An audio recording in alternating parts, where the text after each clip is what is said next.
Good afternoon to all of you. I am from Johnson Controls from the Building Efficiency Division. We are in the HVAC space, making different kind of HVAC systems. And also we do a lot of IBMS projects, Intelligent Building Management System. So let me take 10 minutes to brief you what is happening, what is the current technology and trends from the HVAC space. Because as we all know, more than 50% of a building's energy demand is because of the HVAC systems which are running there. So if we can make the HVAC system more efficient, definitely we can turn the whole building green.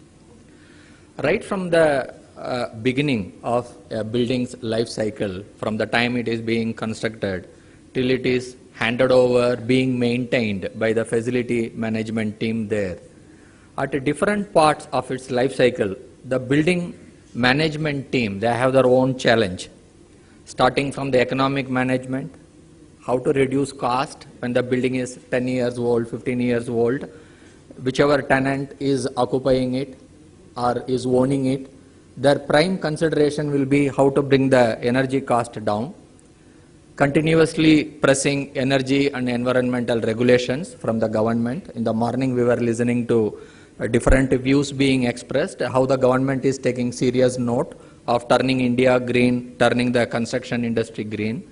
So there are going to be a lot of regulations from the government side, how to be able to cope up with the continuously changing regulations.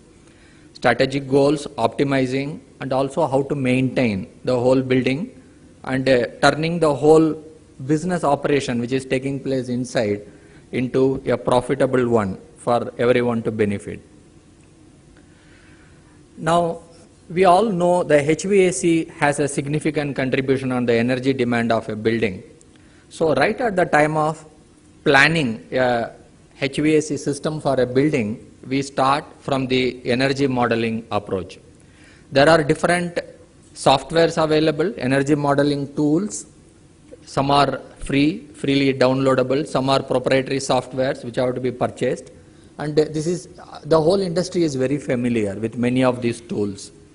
By using these tools, the designers are able to assess what kind of orientation of the building, should it be rotated wherever it is being planned, if they turn the building around on its axis by 8 degree or 13 degree, is it going to minimize the solar radiation?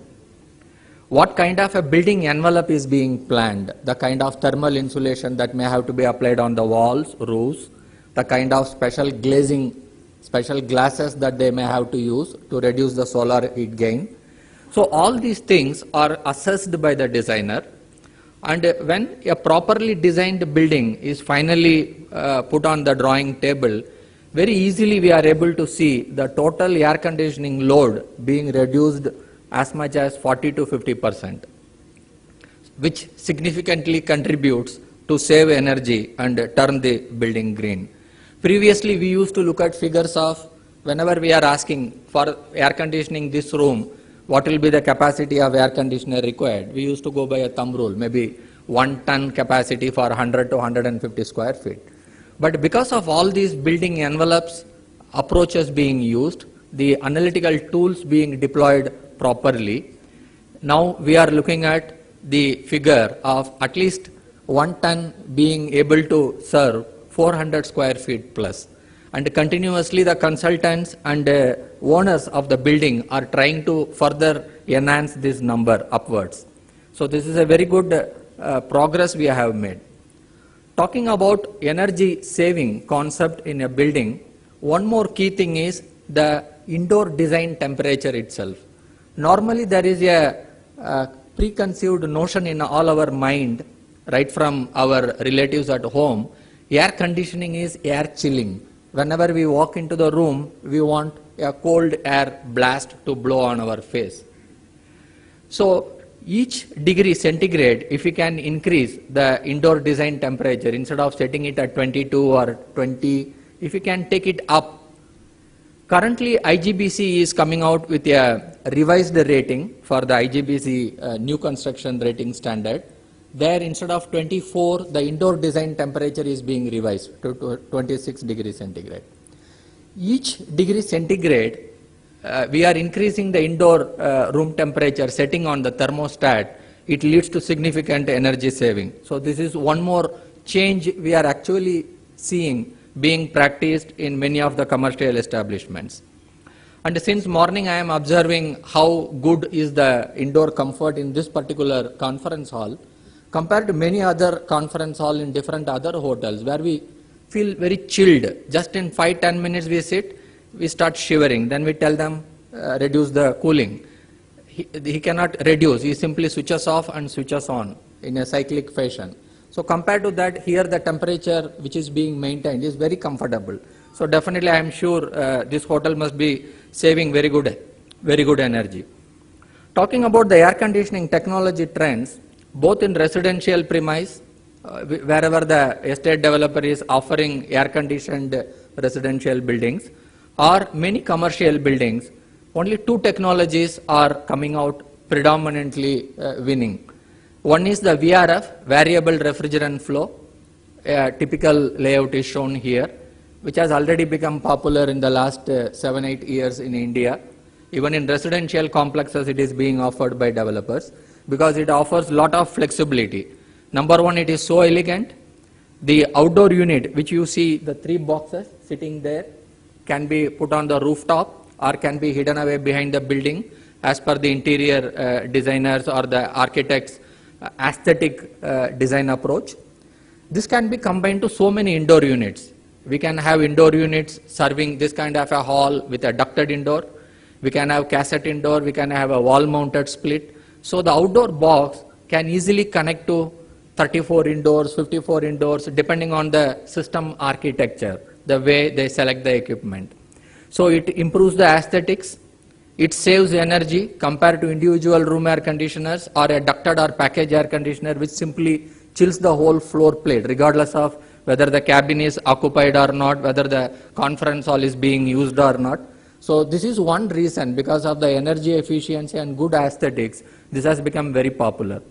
From the estate developer's point of view, one more reason why VRF has become popular is whenever we are building many floors, we need not have to wait for the completion of entire building, put a chiller on the rooftop or anywhere, then start handing it over, because then the investment is locked for a long period.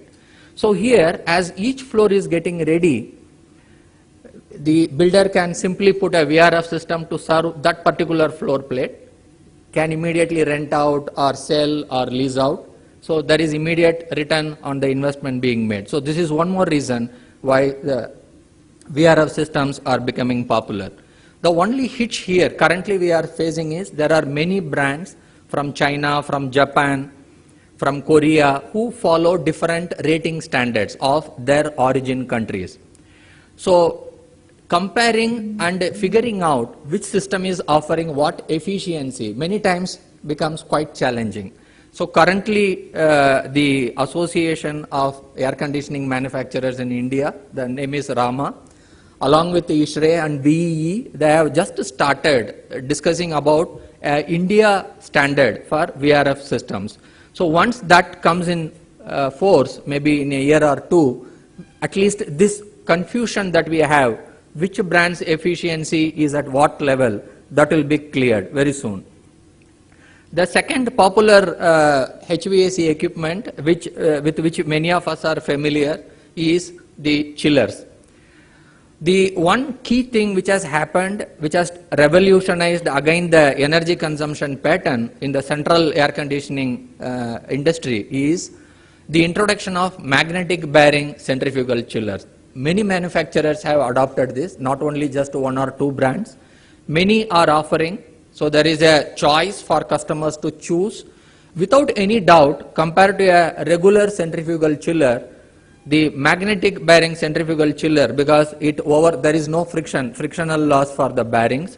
So as you see in the figure shown on the right side bottom corner, on a overall annualized basis, easily 12% additional energy saving this particular chiller technology is able to offer compared to a standard centrifugal chiller. So this is something which has been already adopted by many manufacturers, which is helping the industry and the users.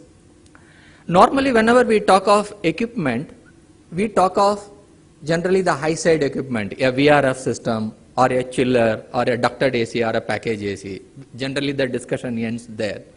Using this opportunity, I also want to touch upon the energy savings that can accrue from lot of innovative design strategies that can be adopted.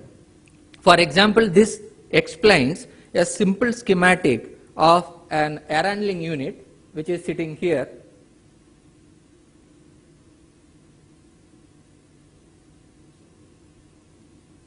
Okay. This is the air handling unit which is sitting here. Now this is continuously circulating the conditioned air into the space. So we see these two cabins as an example. So we have a thermostat. As and when the set room temperature is attained, the current concept which is becoming very popular is to go for a variable air volume system in the duct terminal itself, from where the cold air is being thrown. Rather than simply switching on and off, we have a variable air volume terminal. So it starts regulating the airflow. When it starts regulating the airflow, the pressure which the blower motor is encountering, that starts increasing because we have throttled the air damper. Once that happens, the variable frequency drive senses that the static pressure is increasing, so I need to step down to maintain correct static air pressure for the terminal to deliver appropriate air quantity. When the blower motor steps down, also now the room load is reducing. So the chilled water which is circulating in the air handling unit, there is a chilled water coil here inside which the chilled water is circulating. That temperature delta T we call, the inlet temperature to outlet temperature difference. So that is reducing because the load is reduced in the space, the temperature has been attained. What that results in is nowadays the PIC valve, pressure independent control valve, which is used in the chilled water line. It has just started in the last 1 or 2 years in India. Currently still 80% of the market, they do not use PIC chilled water valve. But this can further significantly result in energy saving. The PIC valve can modulate the exact amount of chilled water that has to be put inside the air handling unit chilled water coil. Again, this is sensed by the chilled water pump. There is a delta P, delta pressure differential sensor, which senses and it switches in the primary variable or secondary variable VFD drives. So like this, the whole low side system involving either the air handling unit and the way the air is distributed, or the chilled water piping, the way the control valves are throttling the chilled water flow and the pumps are being regulated by the VFD drives, all these things can be automated, and this also can result in significant energy saving. Though normally these things are not talked about whenever we are talking of a HVAC design. My last point to touch upon is the building management system. Now we saw there are so many design approaches that we can have in suitably sensing how much fresh air we are bringing in. We can use a CO2 sensor. So like now we are about 50-60 people here. So if the CO2 level is increasing, the CO2 sensor will sense, it will bring in more fresh air through that air handling unit we saw in the previous slide. If all of a sudden the occupancy is less in a conference hall, we can have an occupancy sensor which gives signal. So automatically the cold air that is being delivered, circulated in the room can be automatically adjusted. So like this, so many things can be automated where each and every control strategy that we adopt can result in significant energy saving and also improved comfort for the occupant inside. Now, in all these BMS systems, you see the bottommost line we see, the building management system can take care of anything, everything that a facility has got. It can take care of the lighting, it can take care of the fire and alarm systems, it can take care of the CCTV and access control, the chillers, anything, everything that the facility manager wants to control, wants to see from a particular computer. Suitably, the BMS team will be able to tailor make the requirement as per the customer need. There are supervisory controls which you see in the middle layer, and then there is a reporting enterprise connectivity. All these use BACnet protocol across the globe. Many manufacturers have standardized all these controllers having a BACnet protocol. So they are all, even if we use different makes of all these systems, still the BMS team won't have any difficulty in integrating all this and also coming out with the analysis report. The BMS actually optimizes the central plant, the chillers, the VFD drives, the cooling towers, pumps, how they are used. Now, how green is a green building? That is one thing which we have been discussing for quite few years in the IGBC circle. Usually the IGBC certification is awarded based on a design concept. It's not on actual performance and verification method that is deployed in the field, but that is something now is being implemented in the IGBC rating standard. So the actual saving we can see only if we monitor something, we verify something. How are we going to do that? There the building management system, the energy monitoring system can play a very big role, because they will be able to monitor all these things, take corrective, innovative control strategies so that we maintain the right condition for the occupants, also significantly saving energy. And it will be able to come out with a very nice energy reporting the way the facility manager wants to see. How this is going to help them? They will be able to identify how to cut down wastage, how to optimize, how to run the chillers always at full efficiency so that we derive maximum efficiency from all the equipments that is being used there. So there are many approaches that is possible, starting from cutting down the air conditioning load to easily 50% by using the right analytical tool, and also having the right control strategies in place so that without any manual intervention, everything can be automatic, and also the facility manager will be able to get a final report which is coming at the required frequency he requires, through which he will be able to take energy saving decisions which benefits the building as well as the whole society. So all of us can take note of this, and wherever possible in our work area we can try to take advantage of all these new technologies that are available from many players in the market.